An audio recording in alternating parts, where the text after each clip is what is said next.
Kidney কিছু problem দেখা যাওয়ার পর বা কিছু সিমটম দেখা যাওয়ার পর আমরা অনেকেই টেস্ট করতে যাই।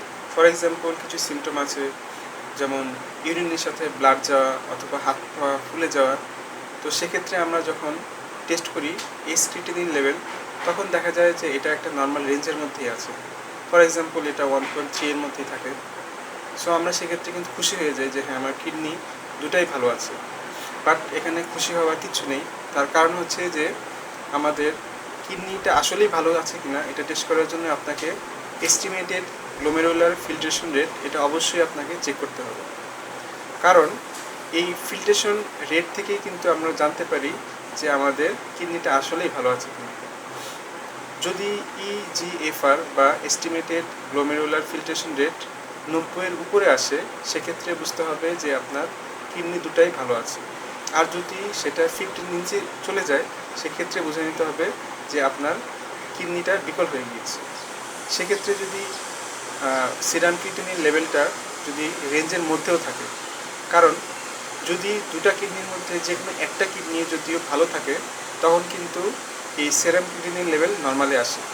কিন্তু ওই দুটার মধ্যে যদি একটাও ড্যামেজ হয়ে যায়, মানে একটা কিডনিও যদি ড্যামেজ হয়ে যায়, সেক্ষেত্রে কিন্তু ইজিএফআর কিন্তু নর্মাল রেঞ্জের মধ্যে থাকে না, অর্থাৎ 90-র নিচে চলে যায়।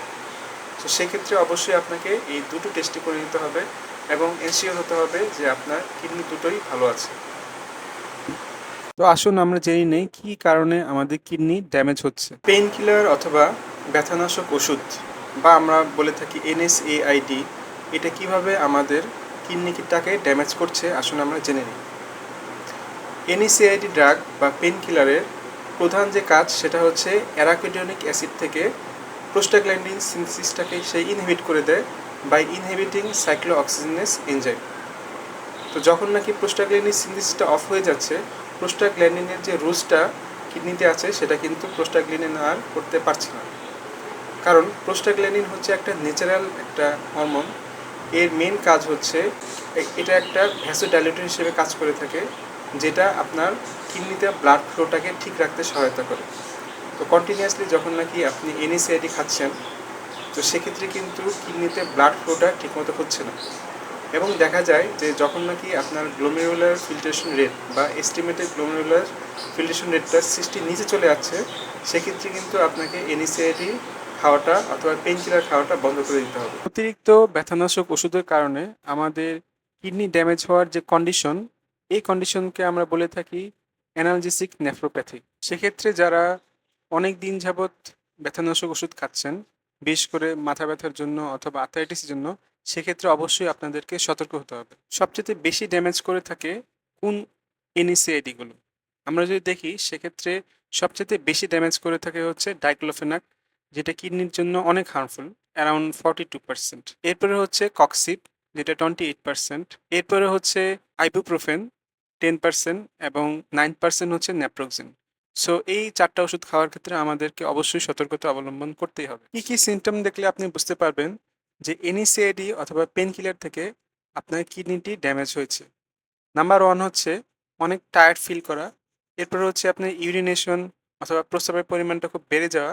এরপর হচ্ছে ইউরিনের সাথে ব্লাড যাওয়া। এছাড়াও আপনার ব্যাক পেইন থাকতে পারে এবং সেই সাথে আপনি খুব স্লিপি অথবা ঘুম ঘুম একটা অনুভব করতে পারেন। কনফিউশন থাকতে পারে এবং অনেক টায়ার্ডনেসও কিন্তু থাকতে পারে। এছাড়াও আপনার nausea, vomiting, bleeding and swelling all over the body, অর্থাৎ পুরো বডি কিন্তু আপনার ফুলে যেতে পারে। এখন ট্রিটমেন্ট হচ্ছে সেই মুহূর্তে আপনাকে এনএসএআইডি ড্রাগগুলোকে সাথে সাথে স্টপ করে দিতে হবে। কোনোভাবেই আর ইনটেক করা যাবে না বা কোনোভাবেই আপনাকে কন্টিনিউ করতে পারবেন না। এবং এরপরও যদি আপনার সিমটমগুলো চলে না যায়, সেক্ষেত্রে অবশ্যই আপনাকে একজন ইউরোলজিস্ট দেখাতে হবে। 2 নাম্বার হচ্ছে ব্লাড সুগার অথবা ডায়াবেটিস নিয়ন্ত্রণে না রাখা। কারণ যখন নাকি ব্লাড সুগারের পরিমাণ অনেক বেশি পরিমাণে থাকে, তখন আমাদের কিডনির যে ব্লাড ভেসেলগুলো আছে, এই ব্লাড ভেসেলগুলোকে সে ড্যামেজ করে দেয়। মানে সুগারটা ব্লাড ভেসেলগুলোকে ড্যামেজ করে দেয় আমাদের কিডনির। তো যার কারণে দেখা যায় ড্যামেজ হয়ে যাওয়ার পর কিডনি কিন্তু ভালোভাবে আমাদের ওয়েস্ট ম্যাটেরিয়ালগুলোকে এবং ফ্লুইডকে ফিল্টার করতে পারে না। যার কারণে দেখা যায় যে আমাদের ওয়েস্ট প্রোডাক্টগুলো এবং ফ্লুইডগুলো আমাদের বডিতে জমা হয়ে যাচ্ছে এবং ফ্লুইড জমা হওয়ার কারণেই কিন্তু আমাদের বডি ফুলে যায়। কারণ বেশিরভাগ ফ্লুইডগুলোই আমাদের বডি রিটেন করছে। সো এই যে কন্ডিশনটা, এই কন্ডিশনকে আমরা বলে থাকি ডায়াবেটিস নেফ্রোপ্যাথি।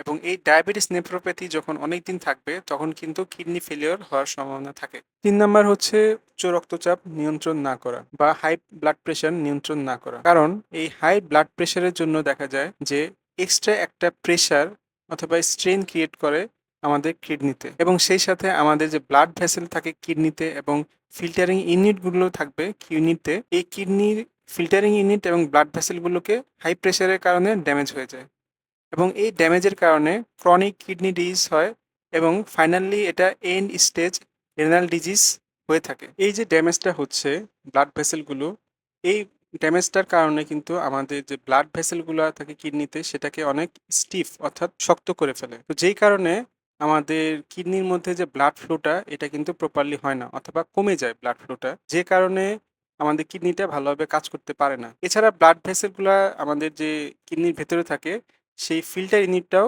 প্রপারলি কাজ করতে পারে না। সো আলটিমেটলি দেখা যাচ্ছে যে আমাদের যে নেফ্রনটা কিডনির ভেতরে যে নেফ্রনটা থাকে এই নেফ্রনটাকে কিন্তু এই হাই ব্লাড প্রেশারের কারণে ড্যামেজ হয়ে যাচ্ছে। এবং নেফ্রনটা কি?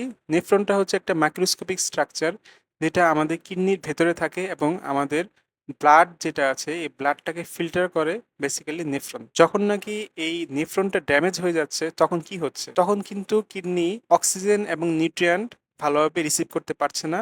সো আলটিমেটলি দেখা যাচ্ছে আমাদের কিডনি ইম্পেয়ারমেন্ট হচ্ছে বা কিডনিটা ড্যামেজ হয়ে যাচ্ছে। সল্ট অথবা সোডিয়াম ক্লোরাইড আমাদের বিভিন্ন বডির ফাংশনের জন্য দরকার হয়। যখন এক্সিস অ্যামাউন্টে সল্ট ইনটেক করা হয় তখন এই সল্টগুলো যখন নাকি কিডনির মধ্যে দিয়ে পাস করতে থাকে তখন এই কিডনির জন্য এটা একটা ওভারলোড হয়ে যায়। তখন সেখানে নেফ্রনের উপর অনেক প্রেশার পড়ে এবং it causes higher glomerular pressure, অর্থাৎ গ্লোমেরুলাসগুলোর উপর অনেক প্রেশার পড়ে যায়। এই এক্সট্রা লোডের কারণে কিডনিটা আস্তে আস্তে টায়ার্ড হয়ে যায়।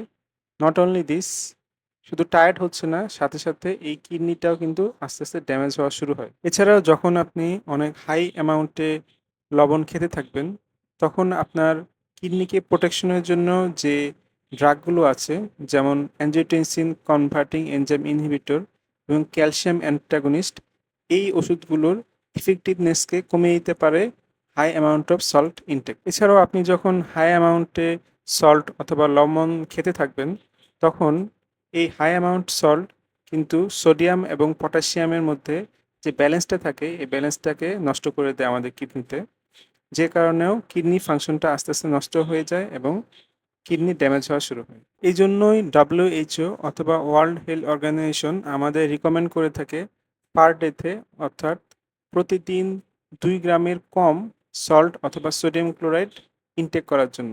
এই জন্য অবশ্যই আপনাকে প্রসেস ফুড যেমন বার্গার, চিপস, পিৎজা এগুলোকে আপনাকে অ্যাভয়েড করে চলতে হবে, কারণ এগুলোতে প্রচুর পরিমাণে সল্ট থাকে। প্রস্রাব না করে আটকে রাখা অথবা ইউরিনেশনের যখন প্রেশার আসবে তখন যদি আমরা ইউরিনেশন না করি অথবা আটকে রাখি তখনও কিন্তু কিডনি ড্যামেজ হতে পারে।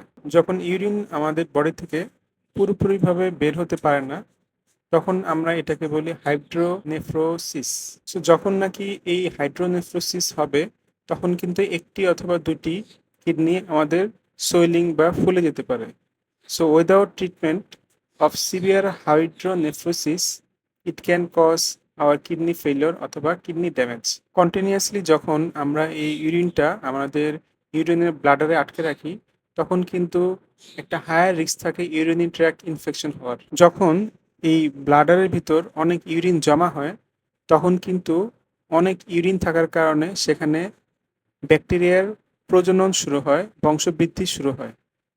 তো সেই বংশবৃদ্ধি করতে করতে একসময় সেটি ইনফেকশন তৈরি করে এবং সেটি কিডনিতে ছড়িয়ে পড়ে এবং কিডনি ড্যামেজ করে দেয়। প্রচুর পরিমাণে ইউরিন যখন আমাদের ব্লাডারে জমা হয় এবং সঠিক সময়ে যদি আমরা এটা ইউরিনেশন না করি তখন কিন্তু ব্লাডারটা প্রসারিত হয়ে যায়। সো যখন নাকি ব্লাডারটা প্রসারিত হচ্ছে এটা কিন্তু ব্লাডারের ক্ষতি করছে এবং কিডনির উপরও কিন্তু একটা প্রেশার তৈরি করে এবং ফাইনালি কিডনিটাকে ড্যামেজ করে দেয়। সময়ের সাথে সাথে যখন নাকি এই ব্লাডারের উপর অনেক প্রেশার পড়ে, প্রেশার পড়তে পড়তে একসময় দেখা যায় যে ব্লাডারের যে ওয়ালটা আছে ওয়ালটাকে ছিঁড়ে ফেলে এবং সেই সাথে ব্লাডারের মধ্যে খুব কম পরিমাণে কিন্তু ইউরিন জমা হয় এবং ইউরিনারি ট্র্যাক ইনফেকশনের দিকে এগিয়ে যায়। সো এই কিডনি ড্যামেজ অথবা ইউরিনারি ট্র্যাক ইনফেকশন, এই ড্যামেজটাকে বন্ধ করার জন্য অবশ্যই আপনাকে, যখন অনেক প্রেশার আসবে তখন কিন্তু আপনাকে অবশ্যই টয়লেট করতে হবে।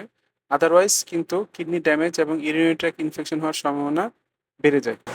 সো সবসময় একটা কথা মনে রাখবেন যে কিডনির কিন্তু কোনো স্পেসিফিক মেডিসিন নেই।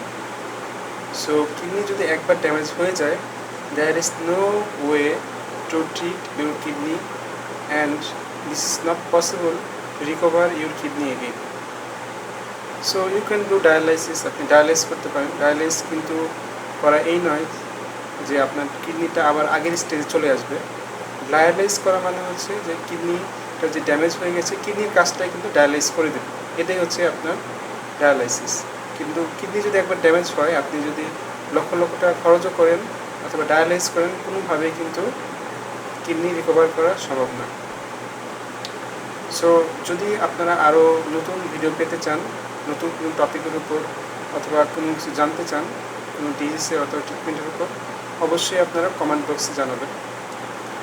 আর লাইক, সাবস্ক্রাইব, ফলো করতে অবশ্যই ভুলবেন না। Thank you very much. Stay safe.